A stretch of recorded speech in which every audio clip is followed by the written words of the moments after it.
Honourable Member for St. James North. Thank you, Mr. Chairman. I wish to spend a little time on education for persons with disabilities. But before I do, I just wish to say, as the Right Honourable Member for St. Peter said, that if the Barbados Labour Party were in office, this would not even be an issue of debate, payment of tuition fees by Barbadian students. The economy would have expanded since 2007, unlike what has happened now. The productive sectors would have been working, you would have had growth, and therefore you would have had revenue to fund the issue. But, you know, the whole debate is about the incompetence. Honourable members, please, thank you. The whole debate is about the incompetence of the Democratic Labour Party management of this economy and this society, and the increase in debt, which the Right Honourable Member for St. Philip West, who is a specialist on these points, speaks about. The Honourable Member for St. Philip West speaks about all the time. But, you know, Mr. Chairman, education for persons with disabilities, children with disabilities, is a major aspect, which of course is dear to my heart. Because when Malcolm X speaks about without education you are not going anywhere in the world, he means education of everyone. And we really, as a society, need to pay attention to this issue. We have a situation, of course, where transportation of children with disabilities is an issue. There were once 5 buses which used to serve people with disabilities. I believe there might only be 2 functioning with the Transport Board. We have a situation where universally there are free bus rides for school children, but people, including children, have to pay, I think it is $5 to and from home on these Transport Board buses, which are fitted for persons with disabilities, even to go to school. And therefore, you have inequity in the system. And that clearly is something that should be looked at. You know, it's said often that even though we have free secondary school education since 1961, 62, many children with disabilities, many children with special needs have to pay for their education at primary school and secondary school level. And this, because many have to go to privately funded schools, yes, the charities do help, and I again want to commend the charities such as Maria Holder Trust and Sandy Lane Trust, and individually Mr. Derek Smith, because he personally has put up a lot of money to assist with nursery education and primary school education of children with disabilities. Without these trusts, which are largely controlled and managed by non-Barbadians, I don't know where we would be. The school in Robert Street as well, off of Robert Street, Perry Gap is another one. It's largely funded by trusts controlled by non-Barbadians, and we have to, as political leaders, commend that stance taken by them. But we ourselves also have to look at and see how we can bring education for children with disabilities, with special needs, close to the area of free primary and secondary education, certainly. And no child, in fact, should be excluded from the general compulsory and free education system on the basis of their disability. I've introduced a resolution calling for disabilities legislation, and I really hope and pray that the government would see it fit to debate the issue at the earliest possible time in the near future, because this is something fundamental. As Mahatma Gandhi said, a society has to be judged by how it treats its most vulnerable. The issue of part of the common entrance exam being done orally also comes into reckoning so that it could accommodate children with dyslexia, dyspraxia, you know, children who may have difficulty in writing, but that doesn't mean that their mental ability or capacity is affected in any way. And, you know, we have to think outside the block sometimes in terms of development of our society. We also need to look, Mr. Chairman, in my submission in appropriately training more teachers, including teachers with disabilities, to teach children with special needs and children with disabilities. And I would like to commend he was your constituent, Mr. Chairman, Mr. Irvin Wilson, for the contribution he has made to the development, in particular for children with deaf children and children with disabilities on the whole. He has a national honor. The Irvin Wilson School is named after him. And, you know, he died within the last week, and I would want to, on the floor of this Parliament, commend the contribution he has made to children with disabilities. We also need to look, Mr. Chairman, at getting the requisite technology on the whole for the visually impaired, the JAWS, the talking equipment. We need to make Barbados our schools fully accessible to children with disabilities in terms of the mobility, to make sure that adequate ramps are provided, bathroom facilities, sports facilities to accommodate them, because we need to include these children as much as possible. And I want to take this opportunity, Mr. Speaker, conciliatory mood, to again thank the Minister of Education, the Honourable Minister, and the Ministry for providing the $100,000 last week to the Learning Centre. I remember for Philip North. Misleading this house. He alluded to this house that children with disability, that they pay on the public transport buses.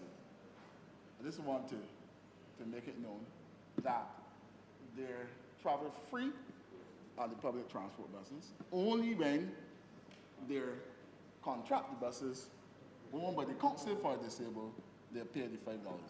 They do not pay any money on the transport bus. Well, we'll continue. Mr. Chairman, I probably didn't make myself clear. I was speaking about the specially outfitted buses. Persons with disabilities, mobility, disability can't travel readily on normal bus. I'm talking about specially outfitted buses, Mr. Minister, and there were only 5 of those. On my last, how many working? There are certainly not more than 5 in operation, so there could as well be 5. They're not working, the parts down, and that's what I'm speaking about, the specially outfitted buses, not the normal buses. But I was thanking the Minister on behalf, and his ministry on behalf of Learning Centre for the speedy transfer of $100,000 within 42 hours of me speaking on the issue. But it should not. I remember for The honourable member is misleading the House. Transfers are made to all of these institutions that benefit from a grant through the Ministry of Education. And payments are made at different intervals. And if you consider it that when the honourable member did in fact speak, that money was already en route to the particular learning centre at Orange Hill. So just standing up and pumping chest and says he's claiming, he would know that it takes a while to work through the Accountant General to have those funds passed to whomever those funds are passed to. So it is really trying to claim something that he really shouldn't claim. Honourable, please proceed. Mr. Chairman, I don't know why the Honourable Minister of Education is a bit so touchy. Please. That 100,000 was due since last year. The facts speak for themselves. That within 42 hours of me addressing the issue on this floor, the money was transferred. I don't know that money should take 6 months to be transferred. And the issue, Mr. Chairman, is that bursaries are still drawing on, and I would wish to urge the minister to ensure that monies which we all agree are needed for education for children with disabilities, with special needs, which come from the state, be transferred in a timely manner, whether it is to the Learning Center or to the Chandler School, which I believe is also due some money. Please, these are human beings as well, and they need to be educated as well so that they are not left behind. On the issue of the Polytechnic, Mr. Chairman, we have a situation where $3 million has been allocated to operate the Polytechnic this year. I believe that is the same as last year. And I want to suggest, and I know the government is going to say, as the member for St. Michael Central has said, that I want government to spend all of this money, but the reality is that $3 million being allocated in these estimates is not enough to operate a materially intensive unit. I don't know if the government is planning to charge the students at the Polytechnic tuition fees as well, because the chairman of the board last year at the graduation, 2014 graduation, also said that the finances of that institution are in a precarious position. So if, the government plans to do, let them say so.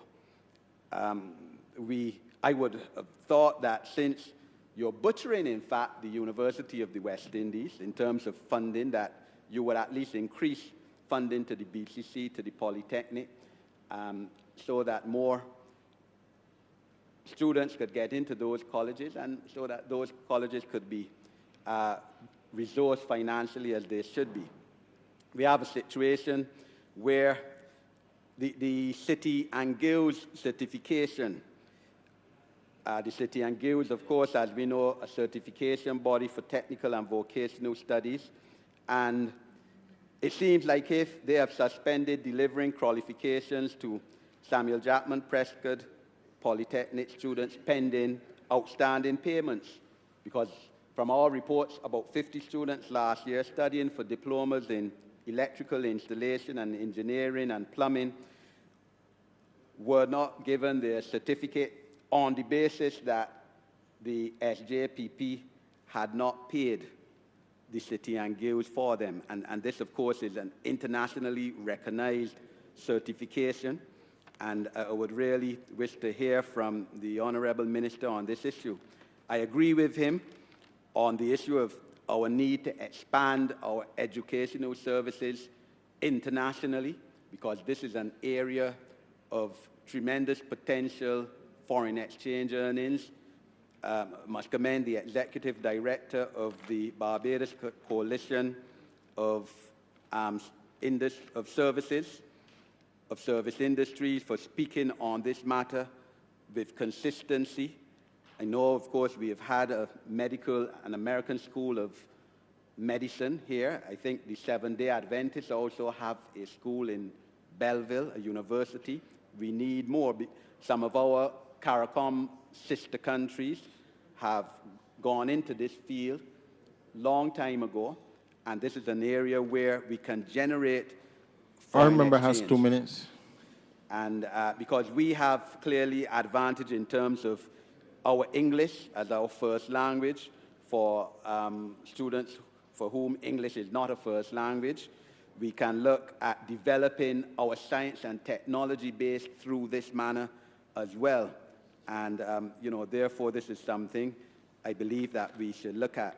I know that there are plans, at least in the pipeline, in the ministry, to build a nursery school in Lower Carlton, my constituency. I believe that school is to be funded by one of the trusts as well.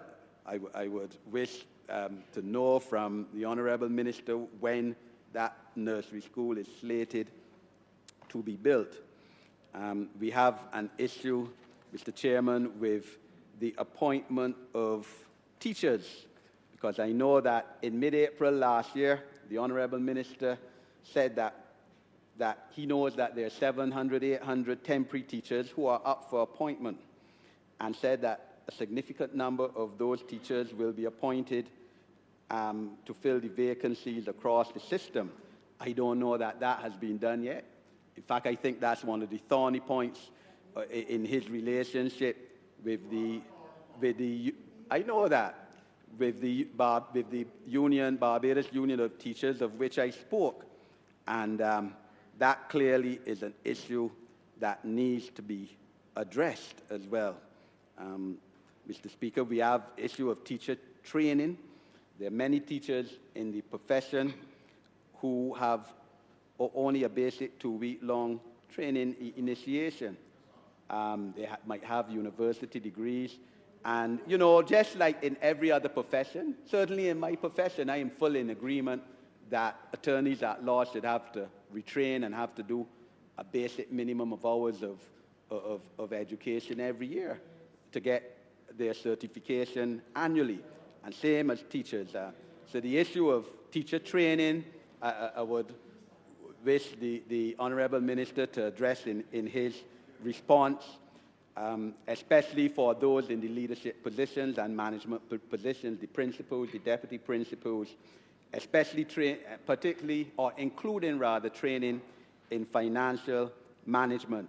And I mean, the summer vacation, I know a lot of teachers believe that the 9 weeks... I remember your time has expired. Okay, sir. I'll wind up on this point, sir.